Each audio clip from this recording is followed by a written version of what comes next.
right, man. What's up? Thanks for coming on the podcast. Of course. How you doing? Yeah, good. I feel like we've been kind of like sidestepping each other for like 15 years and we've That's never right. actually connected. So it's good to finally connect. I know, I know. Did you miss Australia at all? Dude, not really. Do you? I feel like I go back like regularly enough that I get my fix. It's like I'll probably go back once a year, and I'll stay for like a week or two, and it's like no, that's my fix done, and like That's it's how I feel too. Yeah. Just yeah, it's like, kind of like see your friends and family. Like that's kind of the main thing that I miss is just like my mom and some friends and shit. So it's like I get that fix, and then like my mum will try and come over here like once a year as well. So it's always like it's never too distant in between. what would you say the main differences are that you notice between Australia and America? In terms, well, I mean, I feel like food is a big one. It took me a while to adjust to like the mass produced kind of side of America where everything's like yeah, just kind of like over processed and stuff like that. And it took me a while to like adjust and like figure out where to get the good food. Mm. And you have to pay more for it, obviously, which is fine. But like, I guess we're just so lucky in Australia, just having like better, like stricter like food laws and stuff. Yeah, that was a huge one. The culture a bit as well, but like that's we all speak English, so it wasn't that crazy, but. Yeah. Yeah, one thing I thought, I think food wise, that I really like about Australia that you don't get here is that like literally every corner in Australia has like a top tier bakery, and That's the it. and Yeah. the pastry game is like It's fucking cracked. Yeah. amazing, and they also every single one of them also does like Vietnamese banh mi and shit, and like That's right. here Yeah. it's like to find a banh mi, it's like I got to go on Google or something, and then it's like a 40-minute drive away from me or something. Exactly. Yeah. Yeah. I feel like the consistency is like higher in Australia. Yeah, yeah. I wonder why that is. Might be a population thing. There's a lot less of us. Maybe it's that. I don't know, but who knows? True. Yeah. Yeah. What do you think like music wise are the differences between Australia and here? Yeah. I mean, it's pretty much the reason I'm here is just because of the just the population. It's just like we can tour all year round here. And in Australia, it's like you can do like like 4 or 5 shows and like that's it kind of thing. Yeah, exactly. So yeah, I mean it's definitely a career move, but like I've been living here for like almost 8 years now. So it's definitely become home for sure. Like we've got our green cards now and all that. So it's like it definitely feels real. And like everyone's like, oh, ever gonna go back to Australia? I'm like, it's just one of those things we have to wait and see. It might be 10 years, it might be never. Who knows? Yeah, I'm basically in the exact same boat as you. I haven't got my green card yet, but I am like in the process of doing it now, and I've been here Yeah. for like 10 years. And yeah, people Mm, always ask me the same, like, you want to move back to Australia? Do you miss Australia? I'm like, not yeah. really. Like, I'm pretty happy here, and That's it. I feel like here there's this general like energy, just like vibe about the place of everyone's trying to get it and everyone's like trying to work hard. And I feel like in Australia, everyone's just kind of like chilling. And so I Mm. find when I'm there, I work less hard, I get less done, I achieve less than since I've been here, where it's like there's this kind of grind set. And not that that's necessarily healthy, but like, I don't know, I feel like I've done like more fulfilling work here because of that, maybe. I feel that a lot. I do agree with that. I just noticed we didn't introduce you. All right, so I guess for people who don't know who you are, which probably won't be that many for this podcast, but yeah, maybe just like introduce yourself and tell people who you are. Yeah, sounds good. So my name is Graham, also known as PhaseOne, producer, DJ, engineer from Sydney, Australia. Right. And yeah, I've been doing this project for like 14 years, I guess. Yeah, I make electronic music, like on the dubstep kind of things, but I also dabble in like drum and bass and stuff like that. But the main focus on the sound is kind of connecting like the rock metal world with like EDM essentially. that's kind of what I do. Yeah, if you didn't know. Well, you said you're an engineer was one of the ways you used to describe yourself. What do you mean by that? I guess because like before I even knew what EDM was, I was like engineering in like my bands and my friends' bands and like just like local bands back in Australia. I went to SAE. I don't know if you remember that. Yeah, I went there too. Did you? Yeah, yeah. Does that still exist anymore? I don't even know. It does, but It it does. moved from like. Did you go to the one in Surrey Hills where it was like that 3-story That's building right. on? Yeah, yeah. Yeah, that's the one I went to as well. No And way. That's so funny. wait, what year were you there? 2007. Shit, you must have been there. Oh shit, you're probably there like the year before me. I think I Right, went right, in. right. I might have went in like 2008, 2009 or Yeah, yeah, something. yeah. That's crazy. They still have it, but I think it moved to Glebe, Gotcha. Okay, yeah. and it's like a smaller building. I don't think it's like as big a place, and maybe they don't have as many rooms and shit. But yeah, that's cool that you also went there. Did you find that it helped a lot? Yeah, I think like back then I was just trying to figure out what the hell I was trying to do. Like I was like straight out of high school, so I was just trying to like find my footing. And I think like I knew I wanted to do something in this world. I didn't know what it was. So doing that definitely kind of gave me some great knowledge. Met a lot of cool people. And then from there, actually got a job at Foxtel and I worked there for like I don't know, 7, 8 years or something. It So was Foxtel's not a thing here, right? So for people who no, don't know what Foxtel is, it's basically like Australian cable TV. yeah, yeah, just like 150 channels or whatever. So I landed a job kind of in like more of a broadcast role, so it was like involving like not just audio but like vision and stuff as well. So that became a very like comfy job. And then while I was working there, I just had discovered EDM and all that stuff, and started the PhaseOne project. And so the job I had, it was like shift work. So it was like because it's like television. Television never stops. So it's like they need someone there like at all hours of the day. So we would basically do like 5 shifts of like 7 a.m. to 7 p.m. and then we get 5 days off, and then next time around we do like 7 p.m. to 7 a.m. for 5 days or for Oh 5 nights. shit! I would have fucked your sleep up It's big time. crazy, yeah. Honestly, it's like it's kind of insane, but like it actually like prepared me really well for like touring. You know what I mean? True. So that was the job, and then as I was doing that, I was also producing and all that sort of stuff as well. And as the music became bigger and bigger, I started like touring more and doing more shows. And then so having the 5 days off from the day gig made it really easy to like plan to go do time to like travel and do some shows and stuff like that.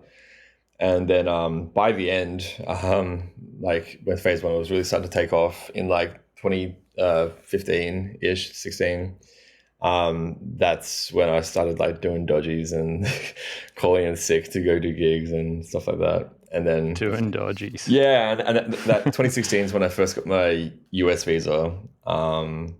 And then I basically used all my annual leave to come to America and then like do a tour.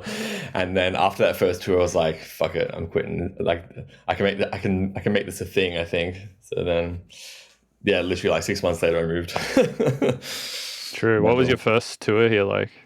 God, it was 2016. It was I think it was like 10 or 11 shows. So like, it wasn't a crazy amount, but like, it was enough to like introduced me to this. Like I'd never been to America before, so it was like I had no idea what it was going to be like, and then I think more from a financial like standpoint, I was like, oh, like I can foresee myself potentially sustaining myself on this, like and like at that point, the job that I was working at was like I was over anyway. Mm. So, yeah, I don't know. Yeah, going back to SAE, I feel like it helped me a lot. Like I don't think I would have learned like yeah, it kind of like forced me to learn all of the audio shit from like a very fundamental level, like learning about harmonic relationships and learning about like how the inside of a microphone works and like all this just shit that I probably never would have figured because I was producing music on Ableton before I went to SAE. It's crazy. And at that time, I was like never even interested in, like how any of this shit was made up. I was just like, how do I make a dubstep song? Right, right, right. And yeah, I think having like forcing me to learn like everything from an extremely fundamental level helped a lot. I think a lot these days for sure. So that's crazy because they had like all these other modules as well, where it was like you do like sound design for like film and TV and stuff like that. Did you do that one as well? Yeah, and Yeah. acoustics, and Hmm. there was like mastering, there was music theory, even there That's was it. like a Yeah. fucking communication module, which was like, I can't remember yeah, that one. had to learn about like Marshall McLuhan and shit for some reason, Can't remember which that had part. like Yeah. nothing to do with audio at all. I think it's just in Australia to get a bachelor's degree, you need to have done one unit of communication and one unit of web design and one unit of Photoshop, basically. Right. To make it like a legit like. I think it's just like if you're doing any degree in the arts there, like you have to have like at least one of each of those for some reason, Right. Right. Right. which was pain in the ass. I did not enjoy those. It's like Icon before Icon existed, but like more like audio based rather than like electronic production. Yeah, exactly. So you started from like the metal side of things, right? That's right. Yeah. So What? I was like playing in metal bands, and I was always like the main writer in most of my bands. And in turn just kind of like came with the like engineering and production side of things. Like, so I kind of just like started just messing around. I've got like I must have been like I think 12 when I first got my first DAW. Um, and it was just like what was it? It was Cubasis. It wasn't even Cubase. It was Cubasis, like some sort of knockoff brand or something. And yeah, just started. I think I started messing around with like hip hop beats at first, and then by the time I was like playing in bands, then I was just use that to like record my bands, whatever. It was terrible, but like you got to start somewhere, I guess. And then yeah, and then moved to Pro Tools at like I think when I was like 16 or something. And then pretty much used that until I discovered EDM. Yeah, I've I've tried to make electronic music in Pro Tools Oh yeah, same. before. Yeah. It's not very good for it. No, not very MIDI intuitive. Right. Do you find though that learning how to do shit in say like the quote unquote wrong tool for the job first kind of shape the way that you work today a little bit? No, no. I just tried it because I was really like electronic was the world was like very like foreign to me when I first started dabbling in making dubstep, and I basically just kind of like tried it on Pro Tools because that's all I knew at the time. And then I was like, this is weird. So then I Googled what does Skrillex use, and it said Ableton. So I was like, I guess I'm getting Ableton, and then never looked back. Yeah, I started with GarageBand and then Oh yeah. I moved on to I think it was Fruity Loops after that, and then I didn't click with that. So I tried the like Emax version or Emagix or whatever it was called version of Logic. It was like Logic 5 or something, and I couldn't even get that to make a sound at all.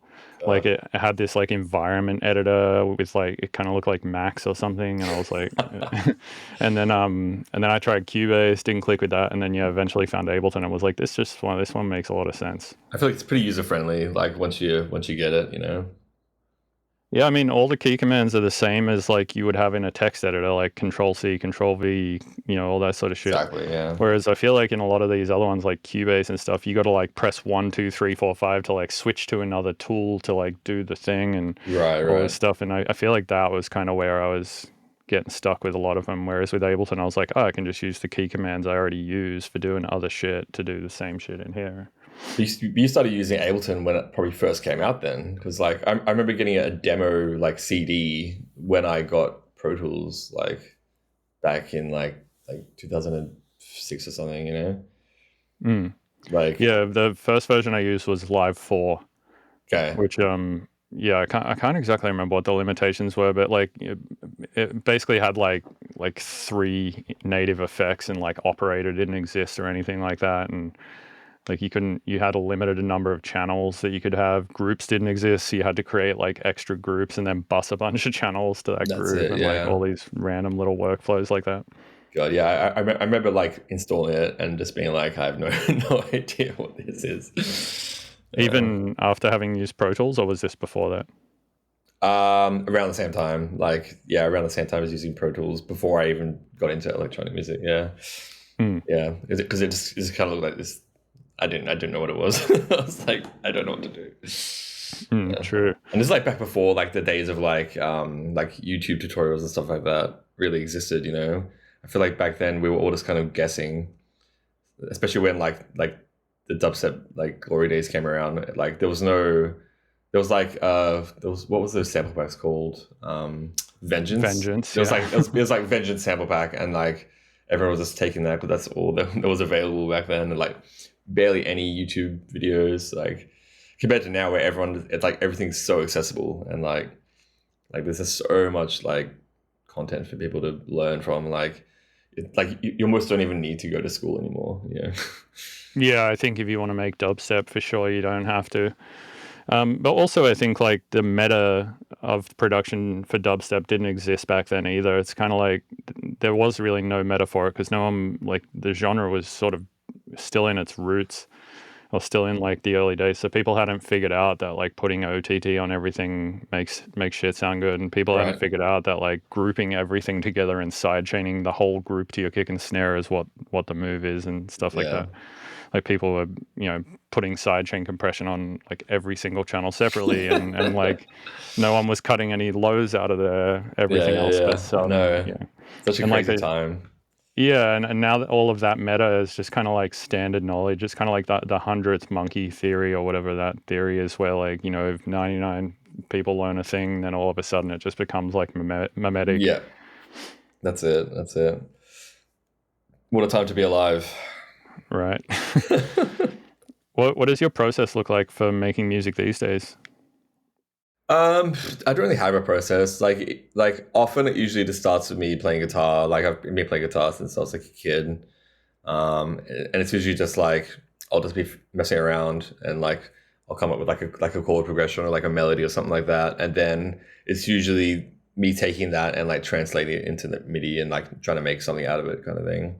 And then it often involves me actually recording the guitar as well. Like I feel like 90% of the songs that I release have like me playing guitar in it. Even if it's just like a couple of notes, whatever. There's always some degree of like guitar in my songs, which is cool. But yeah, like apart from that, like it's either that or I'll just be like doing sound design sessions, and then yeah, and like literally playing Tetris with my own like saved sounds kind of thing. Like there's no like I feel like starting an idea is always the hardest part for me. But once I've got something down, it's like I can yeah. Um, and then the other side of things is like pretty much like not all, but like a lot of songs I'm making these days are very like they call for vocals. So then it's like that's the process of like finding a vocalist and like waiting for them to agree and do the work and back and forth it a bit. Like so I feel like these days like the album I just wrote like it like I think like almost every song has vocals on it except for like one. So that was probably the most time consuming part, having to wait for other people to do their part, Yeah, which is great. well, I mean, I love it when it's like ready, but it's like it just adds this whole other like layer of like um, time, yeah, 100%. and sometimes you don't have time, so it's like kind of stressful. What's your process like for finding vocalists? I mean, usually I just kind of like approach bands or like that I like, and like coming from the metal world, like I kind of knew a lot of people already. So that was like that, I think the first like bigger band that I worked with was Northlane from Australia. And like me and them in our separate bands used to like do shows together and stuff like that. So I already knew them personally. So that was like an easy like approach, be like, hey, like we should do something, and then it kind of eventuated into doing something. And then from there, I guess it was like once I've had that, like we could the next one we would go to, like the next band we could approach. We could be like, hey, we did this thing with this band, like you probably know them, and then I feel like maybe that would make them more inclined to say yes. I don't know. But there was definitely a lot of cold emails. I definitely got like a lot of like no's from people because, I feel like, that world of like in the metal world specifically, it's like not everyone understands EDM. I feel like that they like the worlds are starting to cross a lot more these days, just with like modern production and everything. But yeah, there's still a lot of elitists and people that are just like, what is this techno bullshit? Like, Yeah, for sure. so yeah. What was your original metal band? So my high school metal band was called Cremated. Okay, And it's it a was good just like, metal band I know, name. it's so silly. Like, it's just like, I think we made our logo in like Microsoft Paint or something. I can't remember. But this is like maybe 2002 or three or something like that. And we're just a high school band. Like, it was like we would do like Lamb of God covers and stuff like that. And like we would play at like the high school like talent shows or whatever it was. And it's like everyone else is like playing like nice normal music, and then like our band comes on and just plays like this abrasive bullshit. And then we started writing songs as well because we're like all of us were in like music class together, and then we kind of high school finished, and then we continued doing the band for maybe 2 years or something like that. Like we turned 18, it's like we could go out, and do gigs at pubs and stuff like that. It was never anything huge, but like it was kind of a high school thing. And then I joined another band just with some other mates. I kind of like bounced around for a little bit after that, just bouncing around like bands that already existed, and then kind of got into like the songwriting process. And then obviously like I was already kind of doing the engineering for some of these bands already, just through people I knew. And then the last band I was in was called Paradigm. I don't know if you remember this one. Because we used to go to Melbourne a bit. The lead guitarist was called James Zavani. He's from Sydney, but like yeah, we used to go to Melbourne we went to Melbourne a couple of times for some gigs. And he was just like an absolute like freak on the guitar, like John Petrucci kind of like style guitarist. And it was more like prog metal, this band.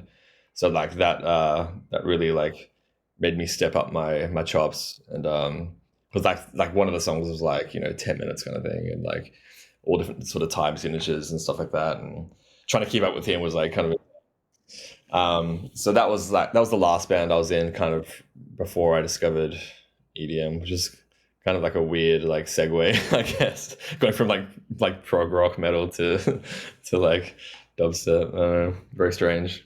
I mean, fuck, it's not as. I feel like it's less weird than my Oh, really? trajectory. Yeah, I mean, I started like when I was younger. I was super into pop music, like Aqua and like Eiffel 65 and Same, shit, yeah. and then and like all that kind of shit. And then my mum was working at like a record pressing plant, and they were also like making cassettes, and she would always bring cassettes home, and they always had like weird techno shit on them and stuff, and I always liked that too. And then I got into metal, like Metallica and all that shit, and went through the whole metal band thing also. But then I got like super into psytrance and just started going to doofs all the time. No way. And for some reason, I could like see some parallel between metal and psytrance. No way. And then That's sick. That's so then I sick. got into producing psytrance first, and then slowly made my way over to like IDM and then dubstep. Yeah, yeah. Oh, I love IDM. It's so like it's like ear candy. Yeah, exactly. It's kind of like edging though. It's like there's never like that moment where you're like, yeah, it's the fucking drop or This whatever. is the And part. It's all, yeah. No, yeah, I kind of like that though. Like being like a lover of like progressive music, like prog rock and stuff. It's like I kind of love stuff that's unpredictable. I understand that it's not for your average consumer. I get that, but like me being the nerd that I am, I just love that kind of stuff. yeah, exact same reason. The same reason I think that I found parallels between psytrance, IDM, and metal is yeah, it's just this kind of extremely long song that Yeah, does a ton of different shit all the time, and there's just exactly. like Yeah, random little licks and noises and shit happening all over the time. I was like, yeah, it's basically like prog metal. totally, totally. I actually just listened to your Stan Atlantic remix as well. Oh, sick. Thanks. Super sick, super sick. Really, really enjoyed that. Thank you. Yeah, it's always cool. Yeah, I think we might have been on a remix thing together with Northlane at one point too. Oh, yeah, yeah, that Or sounds right. Yeah, yeah. yeah, I really like getting to remix metal. Or really, I like getting to remix anything that has like live played parts in it because like 99% of my time is spent like dealing with just synth sounds and bass sounds and shit like that. So it's always nice to have like something, like you said, starting the track is like usually the hardest part. So it's kind of like if you've already got that core idea, it makes it so much more enjoyable to just Yeah, like skip that whole figuring out the idea phase, which can also be exactly. an enjoyable part of the phase too sometimes. Yeah, I mean, I love having stuff to work with, for sure. Like, you've already got like these building blocks which you can just like go off on, you know? Mm. So my process now is mostly like I'll just sit around, make noises, and record like these big mud pies, like just these long files with a ton of shit in them, and then put them all in a folder, and then I'll kind of just like pull them out and try and arrange them and stuff to make a song out of. Exactly. Do you do kind of like that, but with guitar? Or do you just record like long ass guitar parts and then pull them out and start to make ideas that way sometimes? Often, yeah. It's like I feel like more than usual. It's usually like I've got something kind of written already, and I'll just try and like lay it down and like do like multiple takes of it to like for panning and stuff like that, and just layering, and like harmonies and stuff like that. But yeah, sometimes I'll just like sometimes I can like chop that up and make it into something more than just like a recorded guitar part. Mm. But yeah, I do like a lot of electric guitar as well. I mean, I've got my where is it, acoustic there. I've got a 6 string there, and I've got an 8 string kind of packed away. And I feel like the 8 string was kind of like it's like, do I buy a bass guitar or do I just buy an 8 string kind of thing? Yeah, But same shit, really. it's kind of like two in one, So I've got eight Right. string just for shits and giggles, and like I've been recording a lot with that, like making like sample packs and stuff as well. Yeah, I noticed you got a splice thing behind you. What's that from? Oh yeah, that was from the first sample pack I did. It's kind of like a metal crossover dubstep kind of pack. It was like during it was like yes, it was 2020 actually. Yeah, so it was right when like everything was like shutting down. So like that sample pack saved my life, honestly. Like, True. What is um, the medal for? Is it like if you get a certain number of sales, they give you a medal thing? basically, yeah, yeah. It's like a plaque, and they stopped doing it. I guess it was like I don't know, costing them money or whatever to make all these plaques. Yeah. And then so like they actually owed me another one, but like they stopped doing it. So I was like, damn it. Like, True. come on. Yeah. What's your guitar processing chain like? Do you have like amps or do you use something like an Axe FX or something like that? So I don't have an Axe effects, but I've kind of been wanting one for years, but I just never got around to getting one. I feel like there's like a huge demand for it. It's almost like a made to order kind of thing for like the new ones. But like I literally just like go straight into my like straight into my interface, and it's just like amp simulators basically. Mm. Nothing crazy. Like there's Jens Bogren, like he's like a metal engineer. He's got some decent plugins. They like those neural DSP ones or whatever. Kind of like that, yeah, but like way more simplified. I've got the neural ones as well. Yeah, and it's kind of it. I kind of just go straight into that, and then just a tiny bit of post processing, and like not much really. Like I used to like just go ham on like the processing, but like I feel like less is more. Like as long as Mm. you've got a good tone, like don't touch, kind of Yeah, thing. for sure. Yeah, I feel like going in dry is the way to do it anyway. Because if you like amp something up and then you record it in amped, like you just end up with sort of this like big noisy looking waveform, and it's yeah, impossible to get it sounding tight if you fucked up a exactly. part. Whereas if you put it in dry, you get all these nice transients and tails, and you can chop it up real nicely and then amp it, and it's kind of like you get a No, robot exactly. playing your guitar part or something. Exactly. Yeah. I mean, I always get like a DI, like a direct input, like feed of it, so you can then, you can use it later on, or make it sound completely different. I think it's really important with guitar parts for sure, and like you really do want just like super low like input, and just so you can like really hear those transients. Mm.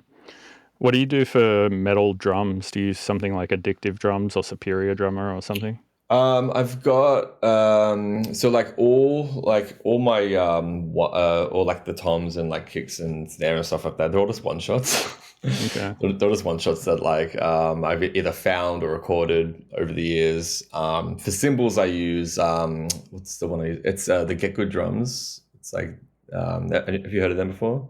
Yeah, the Matt Halper and stuff. That's right, yeah. So I use that, and it's literally just for cymbals and like the occasional like drum sound if I need it. But like all the literally all the rest of the actual drum sounds are like just one shots that I kind of record and yeah.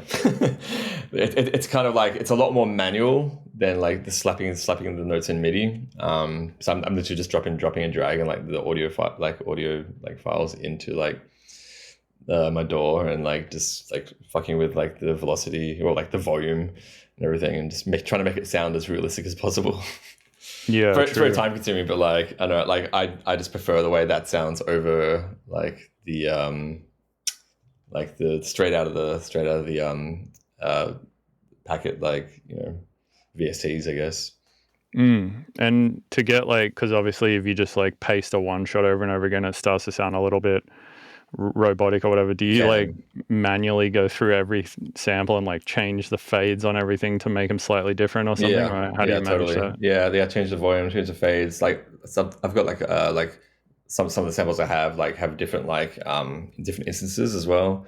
So I can like there'll be like a slightly different like hit that I can put in. It's very like time consuming. So very Yeah. manual, but like I enjoy the way it sounds. So I don't know. I'm just weird like that, I guess. No, I mean if it works, it's worth doing for sure. Totally. Yeah, I've never really been able to nail the metal sound electronically Mm. for some reason. Yeah, maybe it's just because I don't put in that much effort. But um, yeah, that shit, it definitely takes a lot of time to get that stuff right. 100%. Yeah. What are your thoughts about like storytelling in music? Like, because obviously electronic music is a lot of the time there's no lyrics in it, or you said that your newest album has a ton of lyrics, but like what about with songs with no lyrics? Like, do you think there's any point in trying to inject story into those kind of tracks, or do you think there is any way to do that? Um, yeah, I mean, it's definitely harder. It's definitely harder in this space, like in the EDM space for sure. Because I feel like the average consumer is kind of just there for the drop, like it's like it almost feels like not a waste of time, but like it almost feels like no one's really going to listen to or pay attention to the parts that you put all your attention into, kind of thing, and that's kind of sad. Like you can do, like I love making intros and stuff like that, and it feels like I don't want to put a percentage on it, but I feel like a huge percentage of people are just going to skip to like all that stuff that you put all this love into, into like going to the drop or like closer to the drop. Hmm. Um, I think there is I mean like it's such a hard one, isn't it? There's definitely a way to tell stories through melody and stuff like that, and like especially if you have like if you're not just doing like a simple structure like you know like intro build drop kind of like structure song where if you're doing it like more like diverse structure kind of song, I think there's a much more that's a better time to be able to tell a story, because like if the song's changing constantly, then that's the time that people are going to go, oh, we're evolving, like that's the story, like but without, it's definitely harder without vocals. But then there's also use of like vocal samples, or like even like you can like rip monologues or something like that to make it make sense. Hmm. Like on the intro track of the album, I've got with my wife. She's a voiceover actress. So I'm like, well, I got to get you on. Got to get you on one of the songs. So yeah, the intro is basically her like narrating as Mother Nature, because like the album's called Transcendency. Oh, sorry, it's the last album. The new album's called Terra Nova, which basically is Latin for New Earth. So the whole concept is basically, yeah, it's like it starts off with Mother Nature narrating, and it's kind of her saying like talking to humankind, being like, oh, like you guys fucked up basically, and like you destroyed me, but like I'll always prevail. Like Mother Nature will, like even post-human, like Mother Nature will always find a way and like prevail over us. So that's kind of like the concept, like the new Earth, like even post-human, like the new Earth is gonna like reign supreme. So yeah, anyway, so I got my wife narrating this monologue on the intro of the album, and then so that kind of creates like from the get go, that's like it's already telling a story, you know. And then throughout the album, there's like obviously vocals like that kind of tie back into that, and then there's also like little, because basically the whole album like seamlessly like transitions as well, and kind of in between the songs, there's always like other little samples that kind of tie back to that like uh, destruction of planet Earth kind of vibe, you know. Mm. So that, I mean, that was my way of making the storytelling process apparent in this, and I feel like that's probably the most I've ever done that ever. Yeah, So I what feel gave like, you that idea? um, I mean, the album just started off as just writing songs without any sort of purpose. It was just kind of trying to get ideas down, and then as it went on, like as I had like a chunk of songs done, like me and my manager were trying to figure out how we can make this like a bigger project than just like, you know, a bunch of songs slapped together. And yeah, we came up with the idea of the whole Terra Nova thing. And so like the album artwork and all the singles, they're all like trees. So it's like single one is like essentially like the tree of life. So it's like, you know, Garden of Eden kind of like, it's not like religious, but it's kind of like representing like the beginning of Earth kind of thing, like Mother Nature as intended. And then single two is like essentially like the tree on fire. So it's like burning bush, kind of like the result of like human destruction on the planet. And then single three is like just a desolate tree with like no leaves and like crows and shit like that. It's kind of like the aftermath of what humanity did to the planet. And then that's the three singles, and then the album, which actually comes out tomorrow, 2 days. That's like the Terra Nova, the new Earth tree with everything post-human. So yeah. Is this a topic that you're passionate about, or did you have to do a bunch of research into it to like make sure the storytelling was accurate to reality, or you know? I mean, it is almost like a fantasy world. Like it's like it touches on reality for sure, but like it's, you know, there's a lot of it's not really like, it's not really factual, I would say. I mean, like the destruction, you know, that's definitely factual, but it's not. Yeah, it's more of just like this world, this world that, you know, this I mean, which could potentially be our future, you know, like. I mean, with the way we're heading, you know, it's Yeah, like seeming that way. totally, yeah. So yeah, so we came up with that concept, and yeah, we kind of ran with it, and then more ideas started sparking, where we could where we could do like more like active like environmental like activations and stuff like that. So we're doing a like an album listening party this weekend actually, and it's basically like people would basically like go into the competition. You pre-save the album to sign up, or whatever, and we're essentially going to a park and planting trees and listen to the album, which is Oh, that's sick. super. Yeah, so they're like good activations, like doing something good for the environment. We're doing vinyl as well, which is sick. I've never done vinyl before, and we're using there's a pressing place in Brisbane actually, which is only one of two places in the world that do bio vinyl, which is basically using like recycled materials. So that's another cool thing we're doing. I'm going to be like I'm doing a big tour off the back of it, so I'm going to be offsetting all the carbon on every flight, everything I can try and do. So yeah, I think there's a lot of cool like talking points which kind of relate to the project, and make it like bigger than just the music, you know. Yeah, that's sick. Um, yeah, super interesting.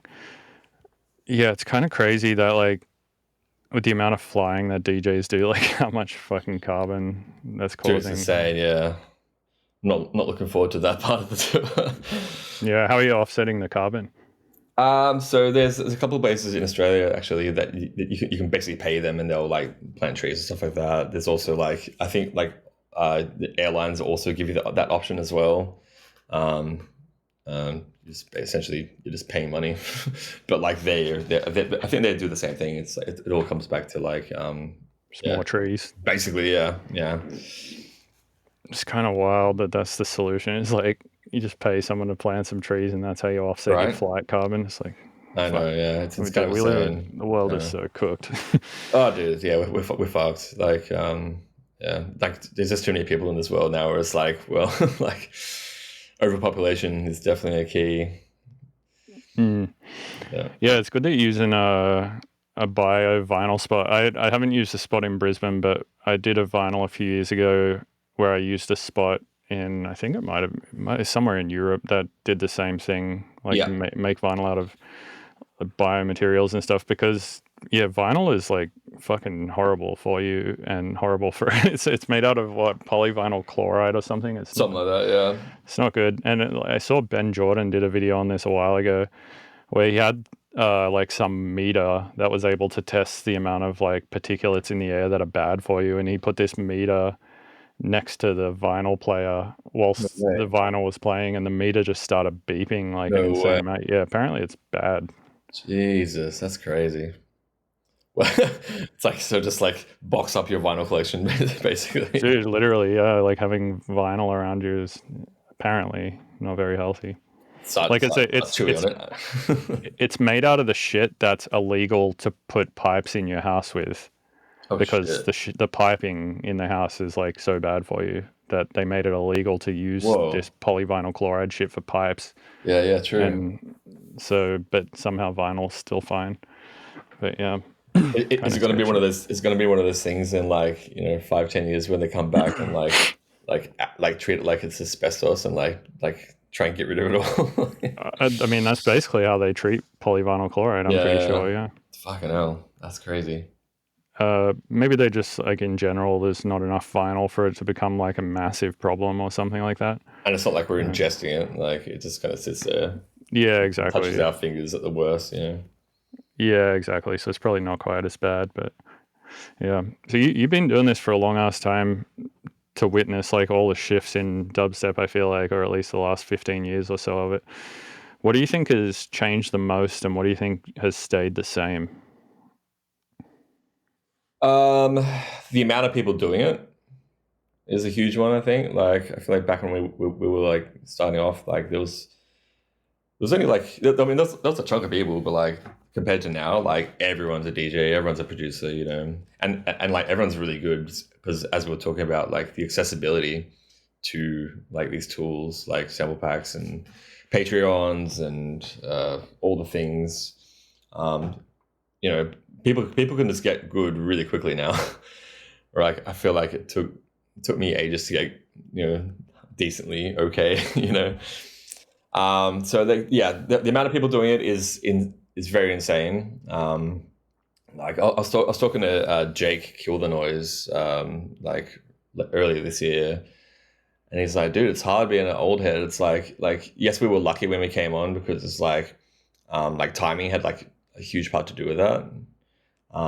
But also like trying to stay on is like just as hard as it probably is to like come on in today's era. Mm. Just trying to stay relevant in like this whole new climate with like TikTok and everything is like, which is I find that really difficult. I was born in the '80s, it's like I can't keep up and like or slash relate that greatly with like this new generation, like because they grew up on their phones or they know TikTok and all that sort of stuff, and like I struggle to do the content creation side of things, and like I feel like it gives me so much anxiety, which it shouldn't. Like this is not what I signed up for. This is not like my job, even though it kind of is now. Like being a fucking content creator. Mm. Like I feel like I haven't even had time to like touch Ableton in like a month or two. because just from I mean, creating obviously, content. yeah, literally, because like the album's done, like, which is fine, you know. So now it's like now we got to make shit to like promote the album and all that sort of stuff. It's like, yeah, it does my head in, honestly. But you know, I guess that's the world we live in, and it's either do it or get left behind. I don't know. It's this weird mentality, and it stresses me out. Yeah, fair. Me too, for sure. So that's probably the biggest one. That's probably the biggest change that I think I've noticed. In terms of actual sound, like we've seen all the we've seen it, you know, go through different phases, pun intended. Sorry. Uh, but you know, back in the old days when it was like, you know, really underproduced and like terribly, you know, engineered, to now where it's like everything's like perfectly engineered, or like just like we've got to a point where it's like we can get shit so fucking loud, like unimaginably loud, but still, you know, relatively like clear, I guess. Like depends who you ask. If you ask like an actual engineer, they'd be like, what the hell, this is this is terrible engineering. But like in the EDM world, you can like push that to its limits, you know. It's like how much, like I feel like we've gotten to the point where it's like we've reached that max loudness now. It's like where do we go from here? Do we go back down to like more minimal stuff? I feel like maybe that's where it is heading. I don't know. With the rise of like the more like 140 stuff coming back, like Hamby and all that sort of stuff. Like I feel like maybe that's where that came from. Like, and everything comes in circles as well. You know, we always see things come back around, like reinvented as a new genre, even though it's basically the same thing as what happened 10 years ago, whatever. Yeah, every time Skrillex drops a new album is basically when I've noticed this happen. Yeah, like I think like Bro Step's coming back again. I'm like, no. You don't like Bro Step? Oh, I mean, I used to, I guess, because that's what was cool at the time. But like, I just feel like the sound is so dated now. It's like you can't just do it again exactly the same, and it could be cool again. Like, I don't know. Yeah, Well, I maybe guess you it'll. can. I don't know. Like Skrillex did it, so Right. Yeah, maybe it'll get reinvented in some cool way. Yeah, there's this tension I feel like these days between writing for the algorithm and writing for people. How do you try to balance that? Like trying to make things that the algorithm is gonna, you know, push and show to people versus making shit that you think your fans are just gonna like the most. in terms of music or in terms of like content In general, just general. you know. Um, I think it might be a detriment to me, but like I've tried to mostly stick to what I want to make. Like, you know, that might bite me in the ass like at some point, but like I've definitely tried to, especially with like this project as well, this album. I was kind of just like I just want to make what I want to make.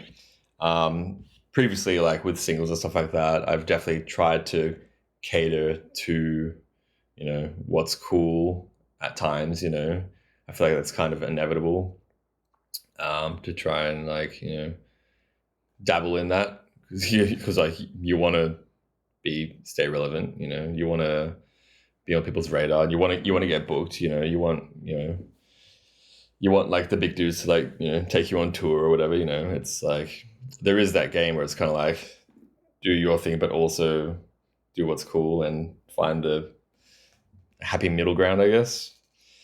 There's definitely been a bit of that for me, but I feel like yeah, for the recent stuff I've been writing, it's just kind of like just true to me mostly, which is which is a risk. I know that, but you know, at the end of the day, it's like I'm super proud of it. So Yeah. yeah, so like pride or like sell out, I don't know, whatever. Yeah, I listened to Rick Rubin's book like a few months ago, The Creative Act, and there was one thing he said in there that stood out to me a bit, which was I can't remember the exact way he said it, but it was something along the lines of like if you go the middle road, like try to do shit that's safe, then the people who would have loved your music won't love it as much, and the people who wouldn't have liked it anyway might just like it a little bit. Yeah, And so you end up with like just kind of a bunch of listeners, but not really like any devout like super fans. true. Yeah, I feel And that. Yeah. whereas if you make something like the best metric, I think he said, for whether somebody else is going to like your music is if you yourself love your music. And so, yeah, I don't know. It seemed like a reasonable point.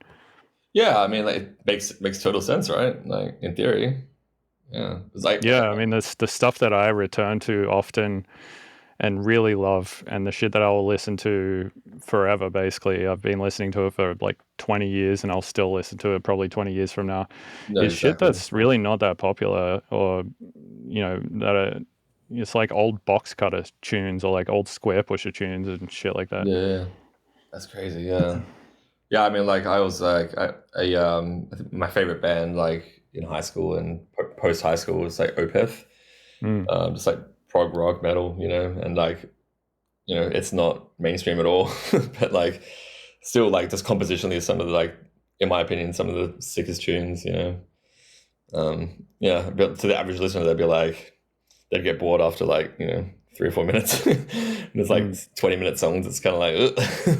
yeah. No. Do you feel like a pressure to always try and one up yourself with every release? Yeah, definitely. Especially when it comes to like, larger projects like an EP or like an album. 'Cause my last album was in 2019, so it's been like, yeah, like 6 years, which is weird.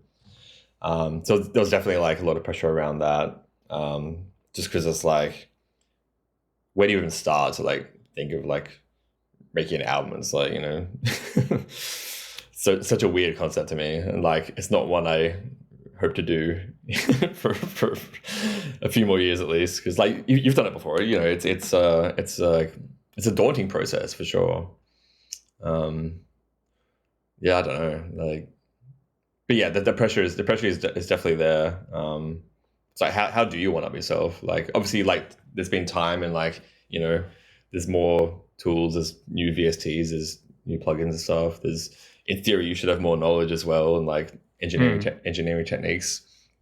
So in theory, it should sound better, but like, it's also objective. So You also forget shit, I feel like. Like I'll go back to old tunes I produced and I'm like, man, why did this tune sound so good? And why does it still sound so good? And I'll go back and it'll just have some like cooked production shit in there that I've totally forgotten about. Like, oh yeah, I used to put like Kilohertz transient shaper on like literally everything or something everything. like that. Yeah, it's funny. I mean, like, I feel like for me, like, I just kind of look back and at like songs and just be like, fuck, I could have done that better. Or like, you know what I mean? Like knowing what I know now, it's like, oh, I should have done that differently. Like, I don't know. Do you feel like you've one upped yourself with this new album? I hope, I like to think so. Hopefully, I feel like I've just heard it so much that I'm just like, my brain is just disconnected to it now. Mm, But like, yeah, in theory, I think so. Yeah, like, I think compositionally, it's like, really well structured. It's not your typical like EDM structure. Like, there's like verses, choruses, and like, some actual songs in there. Not just like, things with drops. There's a few of those just for, but like, yeah, there's like, yeah, I don't know. mm. Do you think that we're entering an era where like genre lines will fully dissolve at some point, or do you think that niche stuff will still be the king? To an extent, I feel like, people are becoming more open-minded to an extent, and but then there's also people that like, make a genre their entire personality. You know what I mean? Especially in like the scene, like, it's like these rhythm kids are just like, this is my entire personality, and like everything else sucks, kind of thing. And you see that a lot in like the metal world as well, like, or like the emo kids, or like the metalcore kids. Like, it's cool. It's cool for them that they've found their thing, but like, I feel like it can make you a very like, boxed in person, doesn't think outside, or like, outside the box. But yeah, I mean, like, I do appreciate like seeing more and more like crossover stuff. Like, look at half these bands these days, and it's like half of it's like electronic production, and which I think is awesome. So like the lines are being blurred. And even on like the live side of things, like some of these bands are like using like lasers and full like huge LED screens and like stuff that like has obviously been influenced from like the EDM world. So yeah, I think like lines will be crossed more and more, but like people also need a space where they can call their own and like relate to and make it their own personality. Like people have done it for decades, and like that will continue to happen for sure. But there's also the world for expansion. Right. Yeah, I feel that. I feel like you'll see people who get into a certain genre or a certain subculture, and they make that their entire identity for whatever reason. And I mean, yeah, whatever, if it makes them feel like they belong and it makes them feel good, then Exactly. that's great. What's a belief about music or life that you had 10 years ago that you don't believe today? Oh my God, that's a tough one.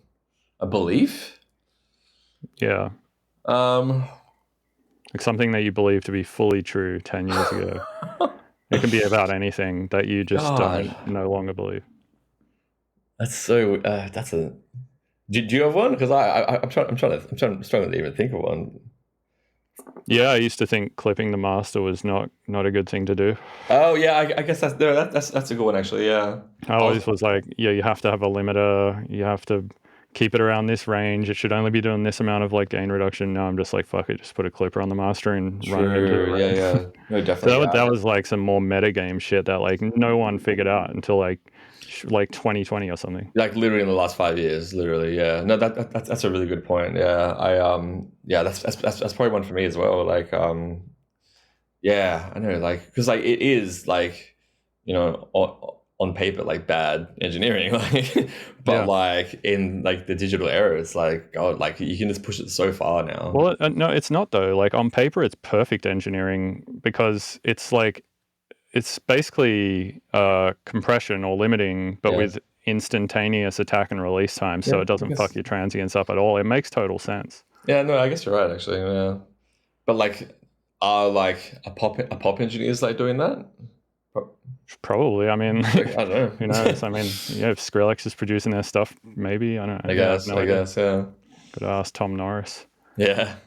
I'm sure he probably clips the master every now and then. Yeah. Cool, man. Well, yeah, it was great chatting to you. It's nice to finally connect. Likewise. And, yeah, I appreciate you coming on. Where can people find your album when it comes out in what you said 2 days? Yeah, it comes out this Friday, the 30th. Okay, so it'll be out by the time people listen to this. Yeah, so it's out now, guys. Nice. Go check out my new album, Terra Nova. It'll be everywhere. It's on Spotify, Apple, SoundCloud, wherever your preferable music streaming source is. It'll be there. Hell yeah! All right, man. Thank you. So thanks for having me, sir.